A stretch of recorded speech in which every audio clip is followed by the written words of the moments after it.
nature's comfort. Ramraj presents bamboo cotton white shirts. Poorvika appliances இப்போ பிரம்மாண்டமா OMR துறைப்பாக்கத்தில். Experts கிட்ட ஆன்லைன்ல இங்கிலீஷ் கத்துக்க just ₹1 per minute. Visit angloenglish.com. ஒரு கல்வியாளரா, பொருளாதார துறையில் ஒரு நிபுணரா, பெரிய ஒரு தொழிலதிபரா எங்களுக்கு தெரியுறீங்க. உங்களுடைய பின்னணியை பற்றி சொல்லுங்க. நான் முத்துகாப்பட்டிங்கிறது நாமக்கல் பக்கத்தில் இருக்கிற ஒரு வில்லேஜ். நடுத்தர குடும்பத்திலேருந்து வந்தவங்க. குலத்தொழில் விவசாயம். நடந்து போய் தான் நாங்கள் படித்தோம் ஹைஸ்கூலில். கிளாஸ் ரூம் இருக்காது, மரத்தை அடி வச்சு தான் டீச் பண்ணுவாங்க. அது மாதிரி ட்ரெடிஷனில் வந்தவன் எஸ்எல்சி முடித்தோடனே ட்ரூ சர்டிஃபிகேட்டும் வாங்கணும். அதாவது உங்களுடைய மார்க் சர்டிஃபிகேட்டை இட்ஸ் ட்ரூ சர்டிஃபிகேட்னு தாசில்தார் கையெழுத்து போடணும். அதுக்கு 5 நாள் ஆகும், 6 நாள் ஆகும். ₹1 கொடுக்கணும் கையெழுத்து போடுறதுக்கு. இதை நான் பார்த்த உடனே இத்தனை பேர் கஷ்டப்படுறாங்க. நான் காலேஜ் போய் படிச்சுட்டு ஐஏஎஸ் ஆகணும். Presidency College admission merit. IAS ஆகிறப்ப எக்ஸ்ட்ரா கரிக்குலர் ஆக்டிவிட்டீஸில் இன்வால்வ் ஆகும்னுட்டு then I become the president of the Presidency College union. மாணவர் சங்க தலைவர். ஆமாம், மறைந்த தலைவர் காமராஜ் தான் சீஃப் மினிஸ்டர். அவருடைய சிஷியனாக நான் மாறிட்டேன் அந்த காலத்தில். எப்படி ஒரு மாணவனை எப்படி ஒரு முதலமைச்சருக்கு சிஷியனாக மாற முடியும் சார்? வருஷம் பூரா ஸ்ட்ரைக் வரும், ஸ்டூடெண்ட் ஸ்ட்ரைக்கு. சிஎம்ஏ போய் பார்க்கணும். என்ன தம்பி ஸ்ட்ரைக்கு நோட்டீஸ் கொடுத்துருக்கேன்ல, எதுக்காக வந்தேன்னாரு. நான் அவர்கிட்ட சொல்கிறது நான் ஸ்ட்ரைக்கு தான் பண்ணுவேன், அதெல்லாம் சொல்கிறேன். நான் படிக்கணும், ஸ்ட்ரைக் பண்ணால் படிக்க முடியாது, படிப்பு கெட்டு போயிடும். அவர் எனக்கு ரொம்ப இம்ப்ரெஸ் ஆகிட்டார். அதுக்கப்புறம் முடிவு என்ன சார்? நெக்ஸ்ட் டே காமராஜரே பிரசிடென்சி காலேஜில் ஒரு வேலை கிடைச்சது. எக்கனாமிக்ஸை தமிழாக்கம் பண்ணணும். ஸோ டோட்டல் 245 சம்பளம். Assistant professor of economics. Sir, இப்போ கிராமப்புறத்திலேருந்து கிளம்பி அன்னைக்கெல்லாம் பார்த்தீங்கன்னா கலெக்டர் அப்படின்னா அவ்வளோ பெரிய விஷயம். அந்த ஒரு வேட்கையோட வாரீங்க, திடீர்னு டீச்சிங் ஃபீல்டுக்குள்ளே போயிட்டீங்க, என்ன காரணம்? அந்த காலத்தில் ஃபார்வர்ட் காஸ்ட்னா 24 வயசு தான் மேக்ஸிமம் ஃபார் ஐஏஎஸ். சின்ன வயசில் ஸ்கூலில் சீக்கிரமாக சேர்த்ததுக்காக எங்கள் அப்பா 5 வருஷத்தை 6 வருஷம்னு போட்டாங்க. ஃபர்ஸ்ட் எம்ஏ படிக்கிறப்போ my age is born. I was 24. IAS கனவு தகர்ந்துச்சு. இன்ஸ்டிடியூட் ஆஃப் எக்கனாமிக் க்ரோத்னு ஒரு இன்ஸ்டிடியூஷன். என்கிட்ட தமிழ்நாட்டில் யூனிவர்சிட்டி ஃபஸ்ட்னால எனக்கு அட்மிஷன் ஈஸியாக கொடுத்துட்டாங்க, ப்ரொஃபஷனல் அட்மிஷன். தென் என்னை ஒரு இன்டர்வியூ கூப்பிட்டாங்க டெல்லி. அங்கே ஒரு கேள்வி கேட்டாங்க, நேருடைய விவசாய கொள்கை உங்களுக்கு பிடிக்குதா? நான் I am coming from agriculture background, we are coming from village. அந்த policy it doesn't help our peopleன்னு சொல்ல ஆரம்பித்தேன். உடனே அந்த கேள்வி கேட்டவர் you may go அப்படின்னாரு. ஒரு பையன் ஒடியாந்தார். அந்த கேள்வி கேட்டது எங்கள் மாமா. அவர் தான் அட்வைசர் டு நேரு, அவர் தான் ஆர்கிடெக்ட் ஆஃப் அக்ரிகல்ச்சர். இந்த திட்டத்துக்கே அவர் தான் அட்வைசர். அவர் தான் அட்வைசர். ஒரு டெலிகிராம் இருந்தது, your professional selection for PhD stands cancelled. கேன்சலே பண்ணிட்டாங்க. ஆஃப்டர் எ ஃபியூ இயர்ஸ் பெரிய மேஜர் எக்கனாமிக் கான்ஃபரன்ஸ் நடந்தது. அந்த ஒரு செஷனுக்கு நான் தான் சேர்மன். அந்த சேர்மன் இதில் 3 பேர் ஸ்பீக்கர். அந்த 3 பேரில் என்னை ரிஜெக்ட் பண்ணார். என் கீழே இருந்து he was presenting a paper. ஒரு சின்ன ஒரு கிளிக், அந்த வாய்ப்பு தான் பெரிய ஓப்பனிங் கொடுக்குது எல்லா இடத்துலையும். வாய்ப்புங்கிறது தேடி போக வேண்டியதில்லை. பல விதமான சூழ்நிலை வரும்பொழுது அந்த வாய்ப்பை எப்படி நம்ம பயன்படுத்திக்கிட்டு தான் இருக்கும். எந்த ஸ்கூலில் படித்த தமிழ் மீடியமா இங்கிலீஷ் மீடியமா கவலையே பட வேண்டாம். முயற்சி செஞ்சால் யூ கேன் சக்சீட் அப்படிங்கிறது என்னுடைய எடுத்துக்காட்டாக இருக்கும்.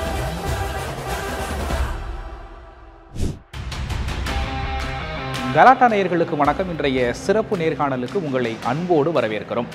இன்னைக்கு சந்திக்க இருக்கிற சிறப்பு விருந்தினரை பற்றி ஒரு சின்ன அறிமுகம் கொடுக்கணும் அப்படின்னா, கல்வியாளர், பொருளாதார துறையில் ஒரு நிபுணர், தொழில் அதிபர் அப்படின்னு பன்முகம் கொண்டவர். ஒரு ஏழை எளிய விவசாய குடும்ப பின்னணியிலிருந்து இன்னைக்கு நம்ம நின்றுட்டு இருக்கிற இந்த லீ மெரிடியன் ஹோட்டலோட சேர்மனராக இருக்கக்கூடிய பழனி ஜி பெரியசாமி அவர்களை தான் சந்திக்க இருக்கிறோம். அவர் வாழ்க்கையில் சந்தித்த சவால்களில் தொடங்கி சாதனைகள் வரை நிறைய விஷயங்கள் அப்படிங்கிறத பேச போகிறோம். வாங்க போய் சந்திக்கலாம். சார் வணக்கம். சார் வணக்கம். இந்த கடுமையான பணி சுமையிலையும் எங்களுக்காக நேரம் ஒதுக்கி நேர்காணலுக்கு ஒத்துழைப்பு தந்தமைக்கு ரொம்ப நன்றி சார். கலாட்டா.com வியூவர்ஸ் அத்தனை பேர்த்துக்கும் என்னுடைய வணக்கத்தை அறிவிப்பதில் நான் மிகவும் மகிழ்ச்சி அடைகிறேன். Okay sir. சார், இன்றைக்கி சார் எங்களுக்கு ஒரு கல்வியாளராக, ஒரு பொருளாதார துறையில் ஒரு நிபுணராக, ஒரு பெரிய ஒரு தொழிலதிபராக எங்களுக்கு தெரியுறீங்க. ஆனால் நீங்கள் உங்களுக்கு பின்னணியில் பார்க்கும்போது எப்படி ஒரு வசதியான குடும்பத்தை சேர்ந்தவரா, அந்த முத்துக்காப்பட்டி அப்படிங்கிற ஒரு சின்ன கிராமத்தில் இருந்து இந்த ஒரு உயரத்தை தொட்டிருக்கீங்க. உங்களுடைய பின்னணியை பற்றி சொல்லுங்கள். எளிய குடும்பமா இல்லை வசதியான குடும்பமா? நான் முத்துக்காப்பட்டிங்கிறது நாமக்கல் பக்கத்தில் இருக்கிற ஒரு வில்லேஜ். நான் ஒரு நடுத்தர குடும்பத்திலேருந்து வந்தவங்க. நம்மளுக்கு குலத்தொழில் வந்து விவசாயம். விவசாயம் பண்ணுறது தான் இது பண்ணேன். நான் தான் ஃபஸ்ட் டைம் அந்த காலத்தில் நாங்கள்லாம் ஸ்கூல் போகிறது வந்து பக்கத்தில் 4 மைல்ஸ் 300 மைல்ஸு இருக்கிற சேந்தமல்லம் ஸ்கூல்னு சொல்லுவாங்க. நாங்கள் நடந்தே போய் காலையில் 5 கிலோமீட்டர், பகலில் ஈவினிங் 5 கிலோமீட்டர் நடந்து போய் தான் நாங்கள் படித்தோம் ஹைஸ்கூலில். 10 கிலோமீட்டர் ஒரு நாளைக்கு நடக்கணும் படிக்கிறதுங்க. நாங்கள் வந்து படிக்கும் பொழுது நம்ம எலிமெண்ட்ரி ஸ்கூலில் கிளாஸ் ரூம் இருக்காது. மரத்தை அடி வச்சு தான் பேசுவாங்க, டீச் பண்ணுவாங்க. அப்போ எழுதுறது வந்து நம்ம ஹேண்ட் ரைட்டிங் இம்ப்ரூவ் ஆகும்னு சொல்லிட்டு டீச்சர்ஸ் எல்லாம் மணல் எழுத சொல்லுவாங்க. இதெல்லாம் பார்க்கும் பொழுது இன்றைக்கி நிலைமை நாம் we become a slave of the computer and iPhone, iPad இது மாதிரி. அப்புறம் வாய்ப்பாடுன்னு சொல்லுவாங்க. Complete everything you will memorize. Counting, multiplication, division everything will be done by mentally. அது மாதிரி ட்ரெடிஷனில் வந்தவன். நான் ஹைஸ்கூலில் படிக்கிறப்போ நிறைய படிப்பேன். எல்லாம் ஐஏஎஸ் ட்ரைனிங் டேராடூனில் எப்படி பண்ணுறாங்க, குதிரை ஏற்றம் அது இதெல்லாம் பண்ணுறாங்கன்னா எனக்கு ஐ வாஸ் ஸோ எக்ஸைட்டட். அதுக்கப்புறம் எஸ்எல்சி முடித்தோடனே நாங்கள் வந்து அந்த காலத்தில் ட்ரூ சர்டிஃபிகேட்டும் வாங்கணும். நாமக்கலுக்கு முத்துக்காப்பட்டிக்கு 5 கிலோமீட்டர். நாங்கள் எல்லாம் ஸ்டூடெண்ட்ஸ் எல்லாம் போய் ட்ரூ சர்டிஃபிகேட் வாங்குவோம். அதாவது உங்களுடைய மார்க் சர்டிஃபிகேட்டை இட்ஸ் அ ட்ரூ சர்டிஃபிகேட்னு தாசில்தார் கையெழுத்து போடணும். அதுக்கு 5 நாள் ஆகும், 6 நாள் ஆகும். 5ஆவது தடவை போகணும். அப்போ பார்த்தேன் வந்து அவங்க சொன்னாங்க கெசட்டர் ஆஃபீஸராக இருந்தால் கையெழுத்துலாம் ஈஸியாக வாங்கலாம் அப்படின்ட்டு. அண்டு இதை நான் பார்த்த உடனே என் மனசில் இத்தனை பேர் கஷ்டப்படுறாங்க, நான் காலேஜ் போய் படிச்சுட்டு ஐஏஎஸ் ஆகணும், வந்து மக்களுக்கு சேவை செய்யணும், இதை இலகுவாக்கணும். ஆமாம், எல்லாமே ஐ மஸ்ட் பி அவைலபிள் அப்படிங்கிறது அந்த சின்ன வயசில் எஸ்எல்சி முடித்த உடனே தான் எனக்கு அந்த இது வந்து என் மை எக்ஸ்பீரியன்ஸ்னால் ₹1 கொடுக்கணும் கையெழுத்து போடுறதுக்கு. அது லஞ்சம் அன்னைக்கு அப்படி தான் நினைக்க தெரியல. அங்கேருந்து சென்ட் ஜோஸ் காலேஜ் போனோம். எங்கள் ஸ்கூலில் நான் 3rd இந்த ஆனால் அட்மிஷனுக்கு ஃபாதர் எராட்டுன்னு சொல்லி சென்ட் ஜோஸ் காலேஜில் அவர் சொன்னார், இந்த மார்க்கை வச்சுட்டு வி கேனாட் கிவ் அட்மிஷன் அப்படின்னா. பியூசியில் ஃபஸ்ட்டு பியூசி ப்ரீ யூனிவர்சிட்டின்ட்டு அந்த காலத்தில் பிஃபோர் ஐ ஆம் talking about 55, 56 first time they introduced. From intermediate it came to pre-university. அதுக்கப்புறம் தான் +2 வந்தது. ஸோ அவர் அட்மிஷன் கொடுக்கலாம். எனக்கு ஒரு நேராக புறப்பட்டு அழகப்பா ஆர்ட்ஸ் காலேஜுக்கு காரைக்குடி போனோம். அப்போ அழகப்பா உயிரோடு இருந்தார். அவரெல்லாம் பார்க்குறப்ப எங்களுக்கு இன்ஸ்பிரேஷன். அங்கே போய் அழகப்பா ஆர்ட்ஸ் காலேஜில் நல்ல மார்க் டிஸ்டிங்ஷன் வாங்கிட்டு மறுபடியும் நான் நேராக சென்ட் ஜோஸ் காலேஜ் வந்தேன். அட்மிஷன் கேட்டேன். அட்மிஷன் கேட்கும் பொழுது எக்கனாமிக்ஸ் கேட்டேன். அவர் ஃபாதர் எராட் என்ன செஞ்சேன்னா, எல்லாத்தையும் டிஸ்டிங்ஷன் வாங்கியிருக்க, நேச்சுரல் சயின்ஸு அது இது வேர்ல்டு ஹிஸ்ட்ரி அட்வான்ஸ் இங்கிலீஷில், நீ வந்து சும்மா ஒரு 3 மாதம் இருந்துட்டு you will go to medical college, ஏன் சீட்டை வேஸ்ட் பண்ணுற, உனக்கு சீட் கொடுக்க மாட்டேன்ட்டார் எக்கனாமிக்ஸில். நான் சொன்னேன், என்ன ஃபாதர் பியூசிக்கு வந்தப்போ மார்க் இல்லை நீங்கள், இப்போ வந்து மார்க் அதிகமாக இருக்குங்க நீங்கள் அப்படின்னா. அவர் சொன்னார், இதை வாங்கிட்டு நீ மெடிக்கல் காலேஜ் போவ, ஒரு சீட்டை வீணாக போகணுன்னாரு. நான் சொன்னேன், இல்லை father, I want to do economics, I want to become IAS அப்படின்னு. அதுதான் அந்த ஜெர்மன் ஃபாதருடைய உடனே young man you have a goal அப்படின்னு ஒரு சீல் அடித்து அட்மிட்ன்ட்டார். ஸோ நான் சென்ட் ஜோஸ் காலேஜில் படித்தேன். நல்லா நியூ ஹாஸ்டலில் இருந்தேன். 56, 57, 60 3 years. After PUC 3 years BA economics. அப்போ தான் ஐ லேர்ன்ட் எ லாட். அந்த சமயத்தில் தான் என்னுடைய வாழ்க்கைக்கு அடிப்படையானது ஒரு குறிக்கோள் வந்தது. ஹார்ட் ஒர்க்கு, ஃபோக்கஸ்ட் அட்டென்ஷன், தீவிர முயற்சி செய்யணும், செஞ்சால் எதையுமே அச்சீவ் பண்ண முடியுங்கிறது அங்கே பார்த்துட்டு நான் 3 ஆண்டுகள் எல்லா ஆக்டிவிட்டிலையும் இன்வால்வ் ஆனேன்.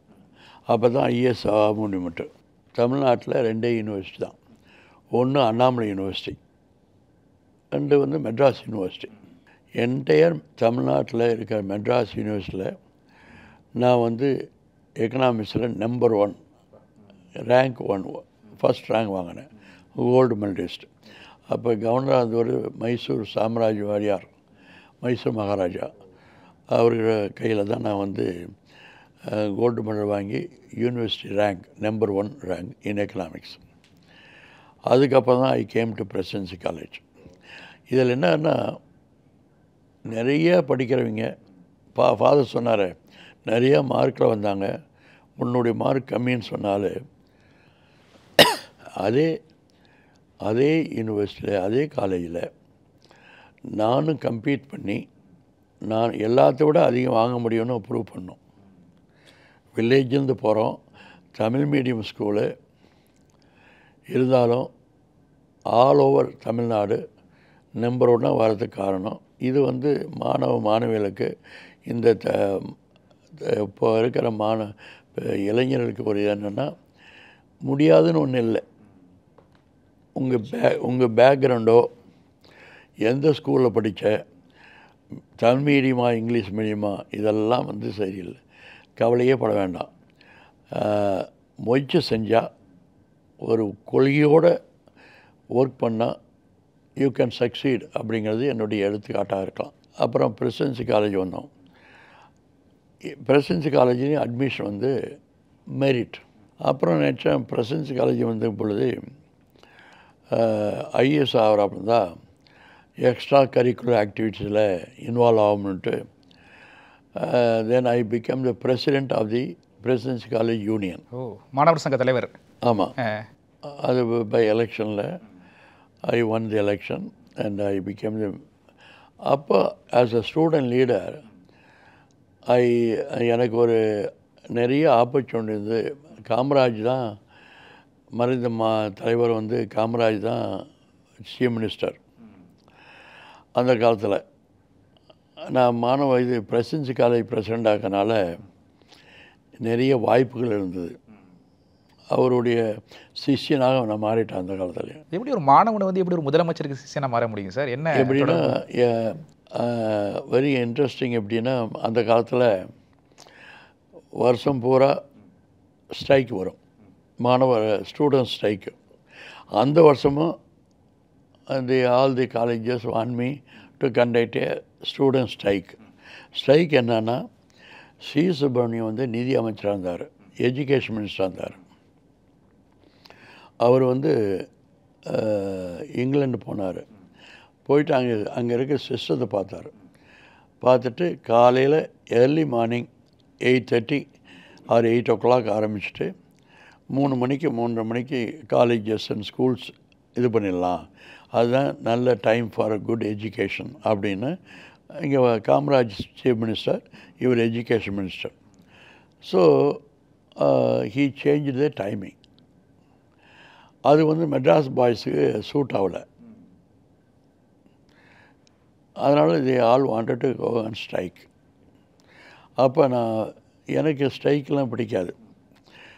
நல்லா பேசி தீர்த்துக்கிறத விட்டுட்டு ஸ்ட்ரைக் போனால் அந்த காலத்தில் ஸ்ட்ரைக்குன்னா 2-3 பஸ் ஏறிப்பாங்க கெல்லீஸில். அதுதான் ஸ்ட்ரைக் அப்போ. ஆமாம், அந்த காலத்தில் அது ஒரு பெரிய style.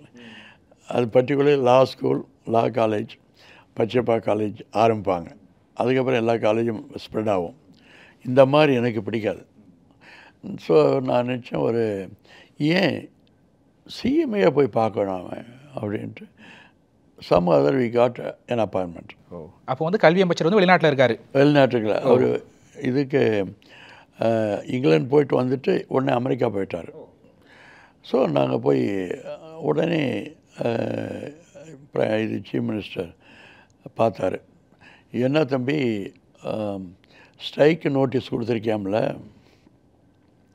Very good very good, strike பண்ணால் நல்லா ஃபேமஸ் ஆகலாம், எதுக்காக வந்தேன்னாரு. இல்லைங்க எனக்கு ஸ்ட்ரைக் பிடிக்காதுன்னு. பின்னையே நோட்டீஸ் கொடுத்தினார். இது மாணவிகளுக்கு இது சரியான இது இல்லை, அதுக்காக நோட்டீஸ் கொடுத்த மொழியே எனக்கு ஸ்ட்ரைக் பிடிக்காது, நான் படிக்க தான் ஆரம்பிக்கிறேன், படிக்கிறதுக்கு ஆசைப்பட்றேன். ஓ உனக்கு படிப்பு தான் ஆசையா அப்படின்னாரு காமராஜ்.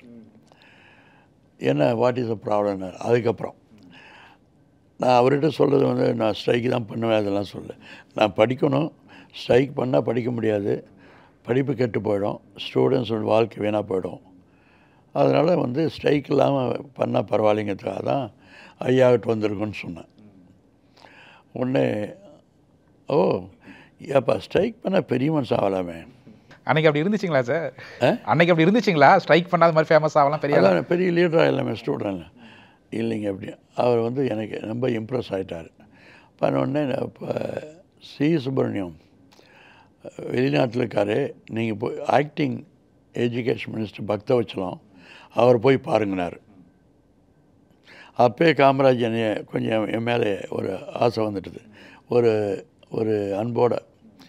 ஸோ பக்தவச்சலத்தை போனோம். பக்தவச்சலம் என்ன சொன்னார்னா, அமைச்சர் வந்து கல்வி அமைச்சர் அமெரிக்கா போயிருக்காரு, அவர் இல்லாத சமயத்தில் அவர் கொண்டு வந்த திட்டத்தை மாற்றுறதுக்கு சிஎம் விரும்பலை, ஆனால் எங்கள் கவர்மெண்ட் மேலே உங்களுக்கு நம்பிக்கை இருந்தால் அவர் வர வரைக்கும் வெயிட் பண்ணுங்கள், இப்போ ஸ்ட்ரைக்கை கால் ஆஃப் பண்ணுங்கள், வந்த உடனே மாத்திரம் அப்படின்னு தலைவர் சொல்கிறாரு.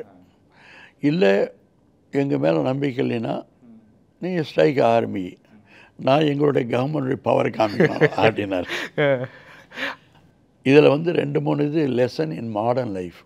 என்னென்னா கேபினெட்டுங்கிறது ஒரு குரூப். எஸ், தன்னிச்சையாக அவர் அந்த நேரத்தில் முடிவு எடுத்துக்கிறதுனா எடுத்துக்கலாம், ஆனால் கல்வி அமைச்சர் வரட்டும் அதுக்கப்புறம் முடிவு எடுப்போம். அதுதான் அரசியல் நாகரிகம், அதுதான் டெமோக்ரஸியுடைய நாகரிகம். அதாவது டெமோக்ரஸிங்கிறது குரூப் ஆஃப் பீப்புள் மக்களுக்கு நன்மை செய்யறதுக்காக முடிவு எடுக்காங்க. எந்த முடிவு எடுத்தாலும் அது வந்து கம்பைன்டு முடிவு, எல்லாம் சேர்ந்து எடுக்க முடிவு. ஒரு மந்திரி வந்து ஒரு திட்டத்தை கொண்டு வந்து அதை கன்வின்ஸ் பண்ணி எல்லாம் ஒத்துக்கிட்டான்னா, கேபினெட் ஒத்துக்கிட்டான், அவர் இல்லாதப்போ சீஃப் மினிஸ்டர் பார்த்து நான் தான் சீஃப் மினிஸ்டர் சேஞ்ச் பண்ணுன்னு சொல்ல. அதுதான் காமராஜனுடைய பெருந்தன்மை. அதனால தான் அவர் இன்றைக்கும் அவரை பற்றி நம்ம போற்றி வணங்கிட்டு இருக்கிறோம். அதுக்கப்புறம் முடிவு என்ன சார்? அப்புறம் என்னென்னா கரெக்டாக சிஎஸ் வந்தார். நெக்ஸ்ட் டே காமராஜரை எங்கள் பிரின்ஸிபால் பிரசிடென்சி காலேஜ் கூப்பிட்டு அந்த பையன்கிட்ட சொல்லிடுங்க, நாளையிலேருந்து college and schools will be original டைம்ட்டார். This was one of the biggest achievements அந்த காலத்தில். அதுலேருந்து காமராஜ் அடிக்கடி போய் பார்க்கணும். அண்டு என்ன ஃபங்க்ஷன் இருந்தாலும் காமராஜரை எங்கள் பிரசிடென்சி காலேஜ் கூடுவோம். ஒரு பெரிய இன்சிடெண்ட் என்னென்னா, தஞ்சாவூரில் அப்போ ஒரு பெரிய ஃப்ளட்டு, நிறைய காடுகள்லாம் அழிஞ்சு போச்சு. நாங்களாம் ஸ்டூடெண்ட்ஸ்லாம் சேர்ந்து 5000 ரூபா ரைஸ் பண்ணோம் 1961-62. அன்றைக்கி 5000 ரூபாங்கிறது இன்றைக்கி 50 ரூபா ஃப்ளட் ரிலீஃப் ஃபண்ட். ஸோ நான் போய் காமராஜரை நாங்கள் கொடுக்கணும், நீங்கள் வாங்க அப்படின்னு. ஏப்பா இங்கே கொடுக்கலாமா? இல்லை நீங்கள் காலேஜ் வழினா தர முடியாதுன்னு. இந்த அளவுக்கு நெருக்கமாக பேசுவீங்களா மனசுக்கிட்டு? வந்து அவர் என்ன சொன்னார்னா, சரி நான் இந்த செக்ரட்டரியேட் போகிறப்போ அந்த வழியில் வந்துட்டு போகிறேன் அப்படின்னாரு. ஸோ 11 மணிக்கு வந்தார். வந்த உடனே போர்ட்டிகோவில் இறங்கினார். இறங்கினோடனே நாங்களாம் ரிசீவ் பண்ணோம். எங்கேப்பா பணம் அப்படின்னா, நீங்கள் இங்கே பணம் கொடுக்க மாட்டோம், நீங்கள் ஹாலில் வரணுன்ட்டு. ஹால் போனோம். பிரசிடெண்ட்டுக்கு ரோப்லாம் போட்டு இந்த ஜட்ஜு மாதிரி இருக்கும், அது மாதிரி பிரசிடென்சி காலேஜ் பிரசிடெண்ட்டாகவே கொஞ்சம் ஹை லெவல் அப்போது. So when I started talking, welcome, ஏப்பா அன்னாடு நீ பேசிட்டு இருக்கிற, நீ பேசவேணா, வேஸ்ட் பண்ணாத டைமை. கோவிந்தாச்சாரியன்னு பிரின்ஸிபல் பேர், கோவிந்தாஜி கம், நீ 2 வார்த்தை பேசு அப்படின்ட்டு அவர் வெல்கம் ஒரு 3 minutes பேசிட்டார். பேசினோடனே காமராஜர்லேருந்து நான் 5000 ரூபா கொடுத்தோன்னே உங்களுக்கெல்லாம் எல்லாத்துக்கும் நன்மை, நன்றி, மறுபடியும் 5000 கொடுத்தீங்கன்னா மறுபடியும் வரேன், தேங்க்யூ அப்படின்ட்டு அவர் தான் ஸ்பீச். அவ்வளோதான் போயிட்டார். இது மாதிரி chief minister simple, approachable and also decision மேக்கிங்கில் democratic principle, respect for members of the cabinet, இதெல்லாம் வந்து பார்த்தா இன்றைக்கும் அவரை பற்றி எனிவே அவரை பார்த்து எனக்கு ரொம்ப ஆசை அதிகமாச்சு பப்ளிக் சர்வீஸ் பற்றி. எப்படி வந்து எவ்வளோ சிம்பிள் மேன், சாதாரண ஒரு ஸ்டூடெண்ட்டையும் பார்த்து பேசி அந்த ப்ராப்ளத்தை சால்வ் பண்ணுறாரு. அவர் உடனே அவர் மாநிலோடைய முதல்வர். ஆனால் நம்மளோட ஸ்டூடெண்ட்டுடைய இஷ்யூஸை கொண்டு போய் கொடுத்த உடனே நல்ல முறையில் எந்த விதமான இது இல்லாமல் அவர்கிட்ட ப்ரெசன்ட் பண்ணால் டிசிஷன் கிடைக்கும் அப்படிங்கிறது இது ஒரு பெரிய வாழ்க்கையில் ஒரு பாடம்.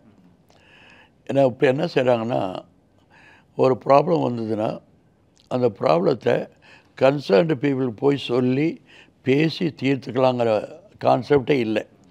ஒரு ப்ராப்ளம் வந்ததுன்னா உடனே ப்ரெஸ்ஸுக்கு போகிறாங்க, டிவியில் அட்வர்டைஸ்மெண்ட் கொடுக்குறாங்க, பல விதமான கருத்தை தெரிவிக்கிறாங்க. அப்போ அந்த காம்ப்ரமைசிங், அந்த சொல்யூஷன் இல்லை. அதாவது நம்ம எய்ம் என்ன இருக்கணும், ஒரு ப்ராப்ளம் வந்ததுன்னா அந்த ப்ராப்ளத்தை கன்சர்ன் பீப்புள்கிட்ட போய் டிஸ்கஸ் பண்ணி ரிசால்வ் பண்ணுறதுக்கு முயற்சி செய்யணும். அந்த மாதிரி ஒரு சிஸ்டம் இப்போ இல்லைங்கிறத பற்றி மிக வருத்தமாக இருக்குது. எங்களுக்குமே சார் கேட்கும்போது ரொம்ப சுவாரஸ்யமாக இருக்குது. ஏதோ 2 மாணவர்களுக்கு இடையே நடந்த ஒரு உரையாடல் மாதிரி இருக்குது. ஒரு முதலமைச்சருக்கும் அன்றைக்கி வந்து ஒரு பிரசிடென்சி காலேஜில் ஒரு மாணவர் சங்க தலைவராக இருக்கீங்க. நீங்கள் கூப்பிட்டா அவர் வர்றதும், அடுத்த தடவை ஒரு 5000 கொடுப்பா, அடுத்த தடவை நான் வரேன் அப்படின்னு சொல்கிறதும், முதல் நாள் நீங்கள் போய் சொல்கிறீங்க, அடுத்த நாளே வந்து அந்த ஸ்கீமை வந்து ரத்து பண்ணுறாரு. ரொம்ப சுவாரஸ்யமாக இருக்குது. அவர் சுப்பிரமணியம் வந்த உடனே, அமெரிக்காவிலேருந்து வந்த உடனே நெக்ஸ்ட் டே கேன்சல் பண்ணிட்டார். நீங்கள் இப்போ கல்லூரி முடித்ததுக்கு அப்புறம் காமராஜர் அவர்கள் கூட உங்களுக்கு நட்பு இருந்துச்சா, பேசுனீங்களா அதுக்கப்புறம்? நான் கல்லூரி ஷூர் 62க்கு மேலே. அதுக்கப்புறம் வந்து நான் 1 or 2 times தான் முடிஞ்சுது. அதுக்கப்புறம் நான் வந்து 62 முடிச்சுட்டு பிரசிடென்சி காலேஜில் நான் நேராக எனக்கு ஒரு கம்பெனியில் ஒரு வேலை கிடைச்சிது, ஒரு லீடிங் கம்பெனி. சம்பளம் 640 ரூபா. நேராக திருப்பலிங்கனில் ப்ரொஃபஸர் வேலாயுதம்ன்ட்டு என்னுடைய ப்ரொஃபஸர், அவர் சீஃப் ப்ரொஃபஸர் ஆஃப் எக்கனாமிக்ஸ், அண்ணாதனுடைய கிளாஸ்மேட்டு, அவர் ரிலேட்டிவ், பக்கத்து வீதியில் எல்லாம் ஃப்ரெண்ட்ஸு காஞ்சிபுரத்தில். இவங்க பேரறிஞர் அண்ணா. ஆமாம், அவர் வேலாயுத முதலியார், அவர் chief professor of economics, London returned. So அவர் தான் எனக்கு ஒரு மென்டார். ஸோ அவர்கிட்ட போய் இது மாதிரி ஜாப் கிடைச்சதுன்னு சொல்லி ப்ளஸ்ஸும் எங்களுக்காக போனேன். ட்ரிப்ளிகேனில் போனோடனே, அடாரா பெரியசாமி, உன்னை தான் வெயிட் பண்ணிகிட்ருக்கேன், உனக்கு ஒரு ஜாப் ஃபிக்ஸ் பண்ணியிருக்கேன்னாரு. என்னங்கண்ணே, நீ assistant professor of economics, PhD arts college, நான் தாமோதரனை பேசிட்டேன், நீ அங்கே போய் எக்கனாமிக்ஸை தமிழாக்கம் பண்ணணும், அதுக்கு எனக்கு உதவி செய்யணும், நீ அங்கே போ, உனக்கு வேலை வாங்கி கொடுத்துட்டேனாரு. இல்லைங்க, நான் வந்ததுக்கு வந்து நீங்கள் வேலைக்கு வாழ்த்து வாங்க போயிருக்கீங்க. இல்லைங்க, இது மாதிரி எம்ஆர்எஃப்பில் எனக்கு ஒரு எக்ஸிக்யூட்டிவ் ஜாப் கிடச்சிருக்கு.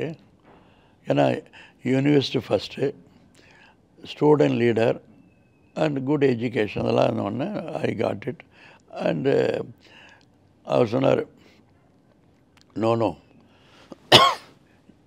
நீ வந்து பிஸ்னஸ் எல்லாம் போகக்கூடாது, நான் எனக்கு தெரிஞ்ச அளவுக்கு எவ்வளோ எக்கனாமிக்ஸ் டீச் பண்ணணுமோ பண்ணித்தரேன், உன்னை ப்ரிப்பேர் பண்ணியிருக்கேன், உன்னுடைய நாலேஜ் வேஸ்ட் ஆகக்கூடாது, you have to go back and teach economics நிறையா ஸ்டூடெண்ட்டுக்கு, தட்ஸ் வேர் யூ பிலாங் அப்படின்னாரு. என்ன முடிவு எடுத்தீங்க சார்? நேராக அவர் சொன்னார், உடனே போய் சென்ட்ரல் ஸ்டேஷனில் 7 ரூபா அந்த காலத்தில், எது Chennai to Coimbatore train ticket எடுத்து நேராக கோயம்புத்தூர் போனால் தாமோதரன் பார்த்தேன், ஜிஆர்டி. அவர் போய் பார்த்துட்டு எஸ் வெரி குட், நீ போய் பிரின்ஸிபால் போய் பாருங்கள், ஆர்ட்ஸ் காலேஜ் பிரின்ஸிபால்னாரு. அங்கே போனேன். அவர் லெட்டர் அப்பாயின்மெண்ட் கொடுத்தாரு. என்ன அப்பாயின்மெண்ட் தெரியுமா? இவன் appointment is assistant professor with 225 + 20 DA. So total 245 சம்பளம். as assistant professor of economics. 640 ரூபா எங்கே இருக்குது? MRF 1/3 அது மணி. But I said nothing doing. என் ப்ரொஃபஸர் என்ன சொன்னாரோ அதுதான் கேட்குறோன்ட்டு ஐ டுக் த ஜாப். அந்த கலெக்டர் கனவுங்க சார், அந்த ஒரு இல்லை, அப்போ அந்த 245 ரூபாய்க்கு I accepted to be an assistant professor of economics, PG arts college, Coimbatore, 1962 May. Sir இப்போ கிராமப்புறத்துலேருந்து கிளம்பி அன்றைக்கெல்லாம் பார்த்தீங்கன்னா கலெக்டர் அப்படின்னா அவ்வளோ பெரிய விஷயம். அந்த ஒரு வேட்கையோடு வாரீங்க, சென்னையிலையும் சக்ஸஸ்ஃபுல்லாக வந்து படிப்பு முடிக்கிறீங்க. திடீர்னு டீச்சிங் ஃபீல்டுக்குள்ளே போயிட்டீங்களே, என்ன காரணம்? நான் வந்து 1960-62 MA படிக்கிறேன். அந்த காலத்தில் அந்த கொங்கு நாட்டு இந்த கவுண்டர் சமுதாயத்தில் அது வந்து ஃபார்வர்டு காஸ்ட். ஃபார்வர்டு காஸ்ட்னால் 24 வயசு தான் மேக்ஸிமம் ஃபார் IAS. நான் என்னை வந்து சின்ன வயசில் ஸ்கூலில் சேர்த்ததுக்காக, சீக்கிரமாக சேர்த்ததுக்காக, எங்கள் அப்பா ஊரில் பெரிய மனுஷனாக இருக்கனால டீச்சர்ஸ் வந்து இந்த பையன் வீட்டில் இருக்காங்க, நம்ம குறும் பண்ணான்னு சொன்னோடனே டீச்சர் சொன்னாங்க, நாங்களே எடுத்துக்கிறோம், நாங்கள் கொண்டு போய் ஸ்கூலில் அட்மிட் பண்ணுறேன்னு சொல்லிட்டு வி காலிங் சாஹிப் வாத்தியார், அதான் எங்கள் அப்பாவுடைய ஃப்ரெண்டு. நான் போய் இந்த பையனை உங்கள் பையனை அட்மிட் பண்ணிட்டு 5 வருஷத்தை 6 வருஷம்னு போட்டாங்க. ஒரு வயசு அதிகரிச்சிட்டாங்க. அப்போ தானே ஜூன் மே அப்போ தானே ஸ்கூல் இயர் போட்டு என்னை 5 வயசு பையனை 6 வயசுன்னு போட்டு ஸ்கூலில் சேர்த்துனாங்க. அது வந்து எனக்கு தெரியாது. நமக்கெல்லாம் வில்லேஜ்லேருந்து வரோம். ஐஏஎஸ்ன்னு இப்போ கோச்சிங் கிளாஸோ, இப்போ இருக்கிற நாலேஜோ, கூகுள், இப்போ இருக்கிற ஆல் த மீடியா ஹெல்ப்லாம் அந்த காலத்தில் ஒன்றுமே இல்லையே. வில்லேஜ்லேருந்து வரோம், சென்னைக்கு வந்திருக்கோம், கன்னிமரா லைப்ரரி, யூனிவர்சிட்டி லைப்ரரி தான் தெரியும். படின்னு படிச்சுட்டு வந்தோம். இது போனோடனே எனக்கு தெரிஞ்சது, ஃபர்ஸ்ட் MA படிக்கிறப்போ my age is part. I was 24. IAS கனவு தகர்ந்துச்சு. IAS கனவு மறந்து போச்சு. அப்போ தான் நினச்சேன், சரி வில் கோ ஃபார் எக்ஸிக்யூட்டிவ் ஒரு. பட் என் ப்ரொஃபஸர் வந்து என்னை டைவர்ட் பண்ணி, நீ ப்ரொஃபஸர் தான் இருக்கணும் அப்படின்ட்டார். அப்புறம் அங்கேருந்து நான் வந்து பாண்டிச்சேரிக்கு போனேன். பாண்டிச்சேரியில் அப்போ தான் யூனியன் டெரிட்டரி ஆட்சி பாண்டிச்சேரி, கவர்மெண்ட் ஆஃப் இந்தியா கையில் வந்தது. அப்போ தே establish a college call Tagore arts college. அந்த டாகூர் ஆர்ட்ஸ் காலேஜில் நான் அசிஸ்டன்ட் ப்ரொஃபஸராக கவர்மெண்ட்டில் செலக்ட் பண்ணி அங்கே போனோம். தற்காலிகத்திலேருந்து நிரந்தரம் ஆகிட்டீங்க. தற்காலிக பேராசிரியரான PhDக்கு போகிறீங்க, அதுக்கப்புறம் நிரந்தரம் ஆகிட்டீங்க. ஆமாம், அங்கே போன உடனே இருந்தாலும் என்னோட வந்து டீச்சிங்கில் இருக்கிறப்போ ரிசர்ச் பண்ணி ஆகணும், PhD பண்ணணுங்கிறது எனக்கு ஆசை.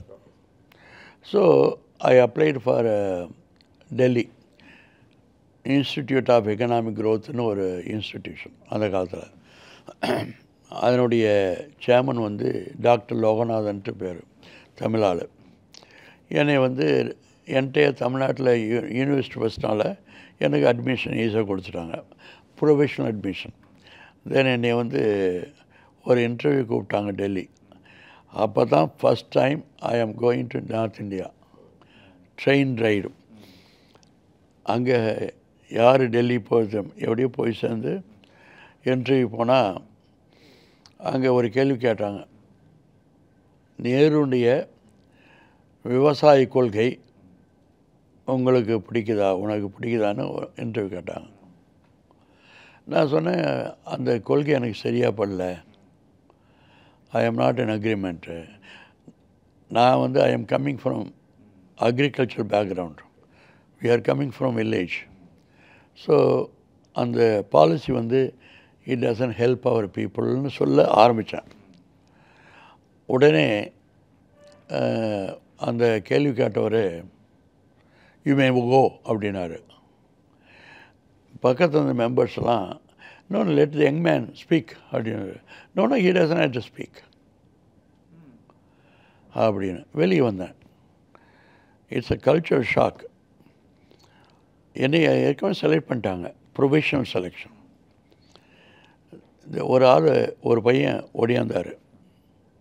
ஓடியாந்து என்ன தம்பி இப்படி ஆன்சர் பண்ணிட்டேனாரு. என்ன பண்ணேன்னு சொன்னேன். நீ அக்ரிகல்ச்சர் பாலிசி நேரு உடைய பாலிசி உனக்கு பிடிக்கலின்னு ஏன் சொன்னேன்? நான் சொன்னேன் அதுதான் பிடிக்கல because it's doesn't suit farmers. அவர் வில்லேஜில் இருக்கிற ஃபார்மர்ஸுக்கு அந்த பாலிசி இஸ் நாட் சூட்டபுள் அப்படி. இல்லை, அந்த கேள்வி கேட்டது எங்கள் மாமா, அவர் தான் அட்வைசர் டு நேரு, அவர் தான் ஆர்கிடெக்ட் ஆஃப் அக்ரிகல்ச்சர். இந்த திட்டத்துக்கே அவர் தான் அட்வைசர். அவர் தான் உனக்கு கேள்வி கேட்டார்னு. நான் சொன்னேன், நான் வில்லேஜ்லேருந்து வரேன், பாண்டிச்சேரிலேருந்து இங்கே வரேன், இதான் ஃபஸ்ட் டைம் ட்ரெயின் ரைடு, எனக்கு அதெல்லாம் எப்படி தெரியும், தெரிஞ்சால் கூட என்னுடைய வியூ மாற்ற மாட்டேன் அப்படின்னா. நான் உனக்கு பிழைக்க தெரியாமல் இருக்கேன், எல்லாம் கேட்டால் எஸ்ன்னு சொல்லிட்டு போவேன். No I am doing PhD, I have tell my truth, tell the truth அப்படின்னா.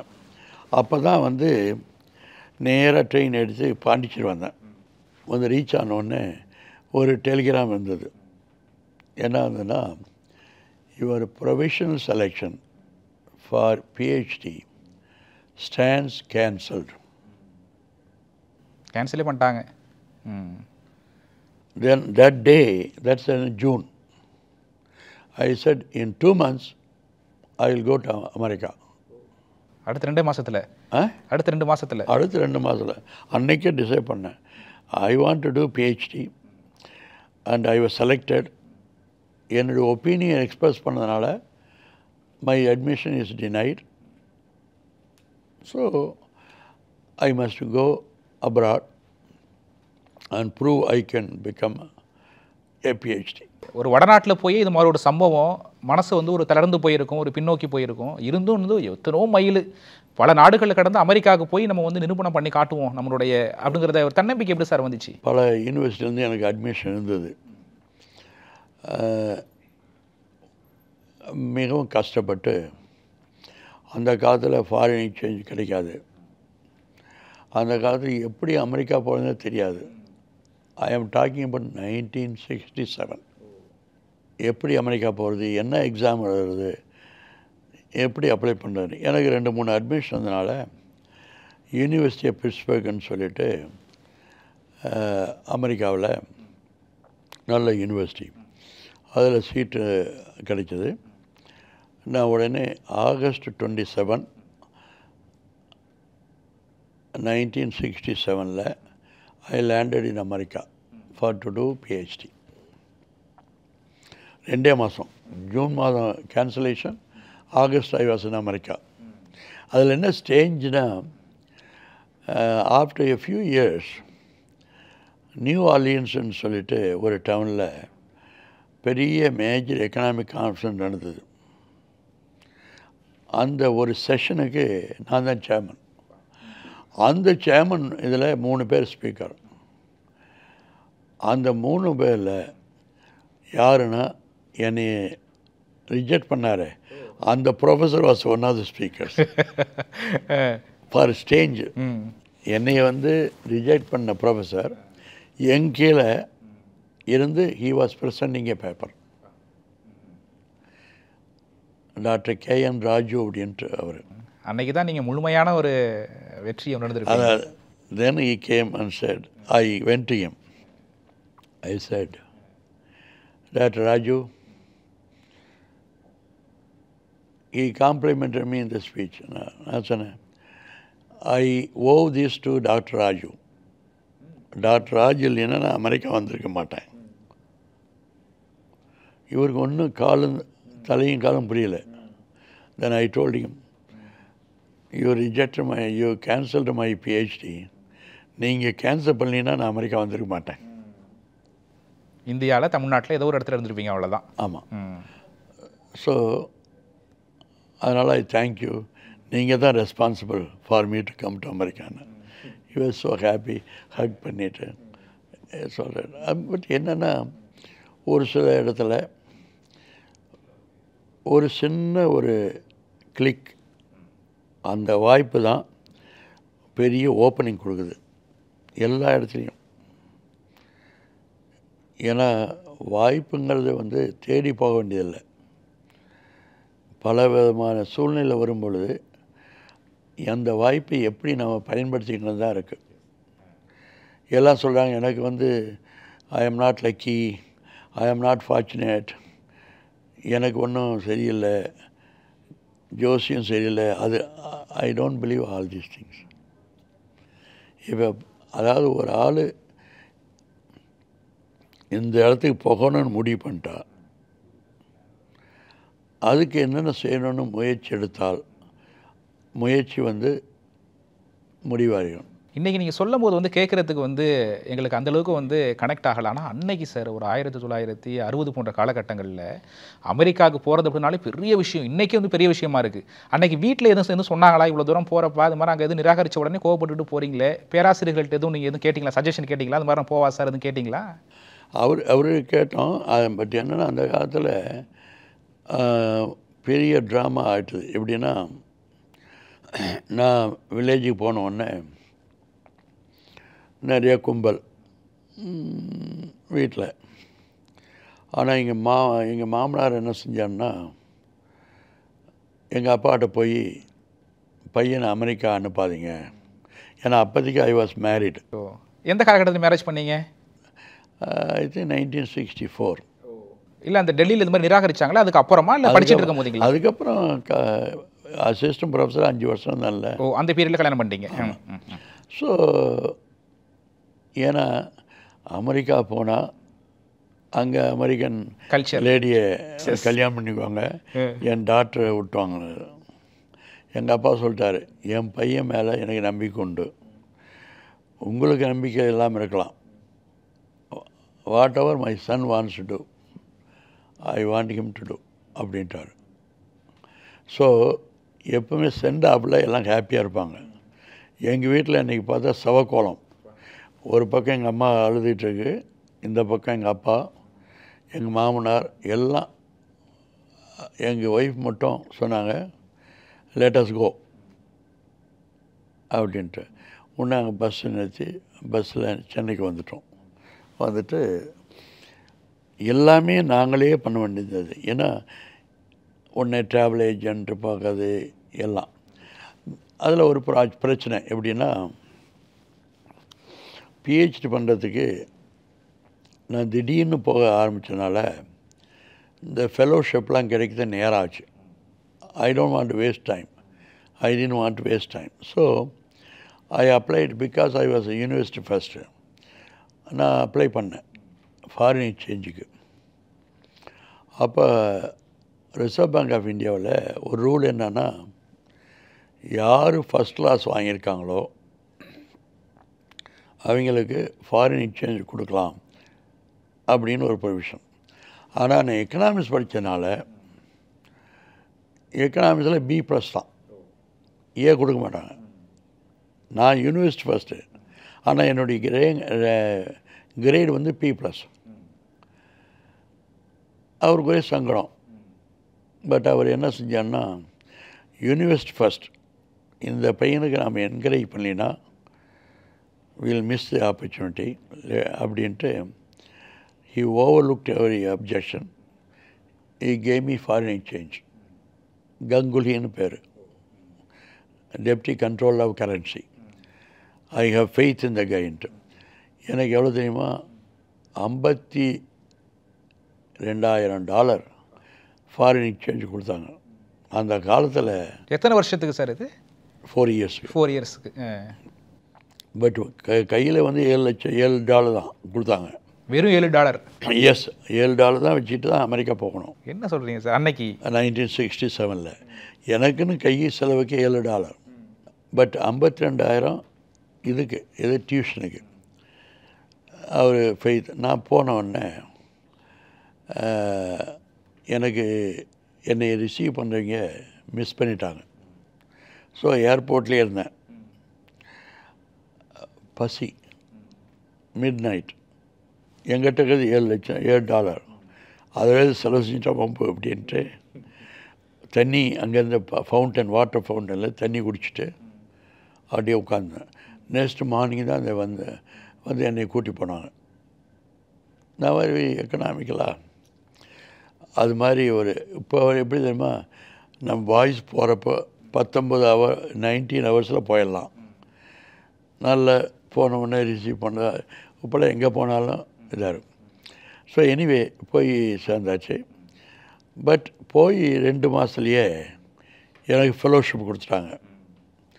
அதுதான் இம்பார்ட்டண்ட் என் லைஃப்பில். எப்படின்னா, உடனே இங்கே இருக்கிற இண்டஸ்ட்ரியல்ஸ்லாம் என்னை கூப்பிட்டு, உங்கள்கிட்ட லைசன்ஸ் இருக்குது, ஃபாரின் எக்ஸ்சேஞ்ச் லைசன்ஸ், அதை எனக்கு விற்றுருங்க, உங்களுக்கு டபுள் மணி கொடுக்குறேன், அது கொடுக்குறேன். நாங்கள் அந்த காலத்தில் இப்போ ஃபாரின் எக்ஸ்சேஞ்சே கிடைக்காது. 1967 நான் சொன்னேன், என்னை நம்பி என் மேலே ஃபெய்த் வச்சு மிஸ்டர் கங்குலி எனக்கு ஃபாரின் எக்ஸ்சேஞ்சு கொடுத்தாரு, இந்த பணம் மிஸ்யூஸ் பண்ணக்கூடாது அப்படின்ட்டு உடனே அதை ரெஜிஸ்டர் தபாலில் ஒரு நோட் வச்சேன். மிஸ்டர் ஸ்ரீ கங்குலி சார், நீங்கள் வந்து என் மேலே ஃபெய்த் வச்சு கொடுத்தீங்க, எனக்கு இப்போ வந்து ஃபெலோஷிப் வந்துடுது, அதனால் இந்த 52,000 திருப்பி அனுப்புகிறேன். $52,000. இந்த டாலர் வச்சுக்கிட்டு என் மாதிரி நான் பல பேர் இருப்பாங்க, அவங்களுக்கு இந்த பயன்படுத்தணும், நீங்கள் ஹெல்ப் பண்ணணும் அப்படின்னு அனுப்பிச்சேன். இது வரைக்கும் காணாத ஒரு இது. உடனே ரிசர்வ் பேங்க் ஆஃப் இந்தியாவில் மெட்ராஸ் சென்னை பிரான்ச்சில் ஒரே ஆச்சரியம். ஐயா, $52,000 வாங்கிட்டு போயிட்டு இந்த பையன் முட்டாள்தனமாக திருப்பி கொடுக்குறானேன்ட்டு.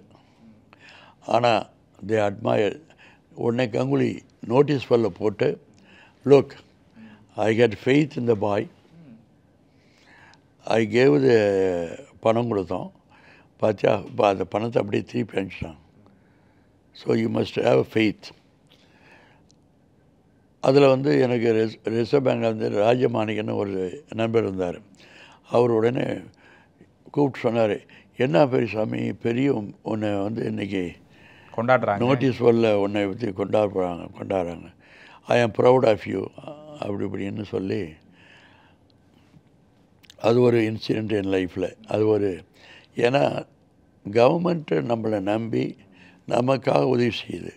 அந்த பணத்தை போய் மாற்றி, அந்த சமயத்தில் எனக்கு 67,000 கடன் இருந்தது இந்தியாவில். இந்த 52,000 விற்றுட்டா, $52,000 விற்றுந்தா உடனே கடனாக அழிச்சிக்கலாம். அது இது மாதிரி ஒவ்வொரு கட்டத்துலேயும் காந்தி சொல்கிற மாதிரி எனக்கு சத்திய சோதனை வந்தது. But I always maintain one thing, உங்களுடைய நோக்கத்தில் போகணும், வேறு யாரையும் ஹர்ட் பண்ணக்கூடாது, தூய்மையும் வாய்மையும் கடைப்பிடிக்கணும், நேர்மையாக இருந்தால் வாழ்க்கையில் முன்னேறது ஈஸி, யாருக்கும் பயப்பட வேண்டியதில்லை அப்படிங்கிறது தான் இப்படி வந்தேன். அப்புறம் பிஹெச்டி முடிச்சுட்டு நான் போய் என் ப்ரொஃபஸர் சொன்னேன், நான் வந்து இந்தியா போகிறேன்னு. அவர் சொன்னார், நீ உனக்கு எவ்வளோ எஜுகேட் பண்ணியிருக்கோம், நிறையா இன்னும் ஃபர்தராக ரிசர்ச் பண்ணிவிட்டு பின்னால் யூ கேன் கோ அப்படின்னு. ஏன்னா அந்த சமயத்தில் என்னுடைய அட்வைசர் டாக்டர் மெரினா விட்மன் ஒரு ஜூயிஷ் லேடி, அந்த அம்மாவுடைய ஃபாதர் தான் கேம் தியரின்னு சொல்லிட்டு இன்றைக்கி கம்ப்யூட்டர் வந்தது காரணமே அந்த ஃபாதர், அந்த மார்கன், வான் நியூமன் மார்கன்ட்டு, அமெரிக்கா, அவனுடைய டாக்டர் தான். அந்த அம்மாவில் Nixon appointed her as an advisor to him, President Nixon. உடனே இந்த அம்மா 72 என்னை வந்து அங்கே வர சொன்னாங்க. அங்கே வந்தால் அமெரிக்கன் சிட்டிசனாக இருந்தால் தான் நீங்கள் கவர்மெண்ட்டில் ஃபெடரல் கவர்மெண்ட்டில் எம்ப்ளாயி ஆக முடியும். நான் வந்து immigrant. So she said, why don't you teach near at the University of Maryland, which is near Baltimore, Washington near. அப்படின்னு அங்கே ஒரு ஜாப் வாங்கி கொடுத்தாங்க. ஸோ அங்கே போயிட்டு அதில் வந்து ஒரு 25 வருஷம் ஐ டாட். சார், ஒரு $7 அமெரிக்கா போகிறீங்க. இங்கே இருக்கிற செலவும் அமெரிக்காவில் இருக்கிற செலவும் டோட்டலி வந்து டிஃப்ரெண்ட்டாக இருக்கும்போது எத்தனை நாள் உங்களுக்கு அந்த $7 பத்துனுச்சு? இன்றைக்கும் நிறைய பேர் படிக்க போகும்போது வெளிநாட்டுக்கு பார்ட் டைம்லாம் ஒர்க் பண்ணுவாங்கல்ல, அது மாதிரி நீங்கள் வந்து பார்த்தீங்களா? அங்கே நான் போகிறப்போ $1 $4.75 4.75 rupees is $1. அங்கே போனோடனே என் ஃப்ரெண்ட்ஸு இப்போ மதுரை தியாகராஜ் மில்ஸ், கருமுத்து தியாகராஜனுடைய grandson is also doctor Thiagarajan. அவர் மை க்ளோஸ் ஃப்ரெண்டு. அவர் அங்கே இருந்தார். ஸோ அவர் தங்கியிருந்த இடத்துக்கு நானே போயிட்டேன்.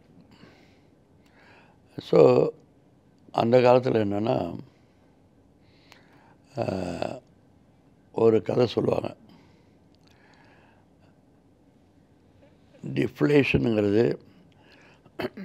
You go to the shop with a pocket full of money. வீட்டுக்கு வரப்போ you will come up with basket full of goods. இன்ஃப்ளேஷனுங்கிறப்போ you go to the shop with basket full of money, come home with pocket full of goods. அது மாதிரி நாங்கள் 3 பேர் இருந்தோம். அந்த doctor ராவன் another man, he is the ஐஎஸ்பியினுடைய டீனாக இருந்தார், Indian school of business, Hyderabad. My roommate. நாங்கள் 3 பேர் ரூம்மேட். அங்கே போய் மில்க்குங்கிறது 1 கேலன் 20 சென்ட்டு. நாங்கள் அங்கிள் பென்ஸ்னு ஒரு ரைஸ் இருக்கும், ப்ரீ குக்டு, அதை வாங்குவோம். அதை வாங்கி போட்டுட்டு அவர் கீமான்னு ப்ரிப்பேர் பண்ணுவார். அவர் சவர் கிரீம்னு இருக்கும். எங்களுடைய சாப்பாடே ரைஸு அவர் தியாகராஜன் பண்ணுவார், கீமா ராவ் செய்வார். எல்லாம் செஞ்சு முடித்த உடனே பாத்திரத்துக்கு கழுவுறது என்னுடைய வேலை. ஸோ நாங்கள் 3 பேரும் நம்ம இது மாதிரி இது பண்ணப்போ ஒரு பார்ட் டைம் பண்ணலாம் அப்படின்ட்டு.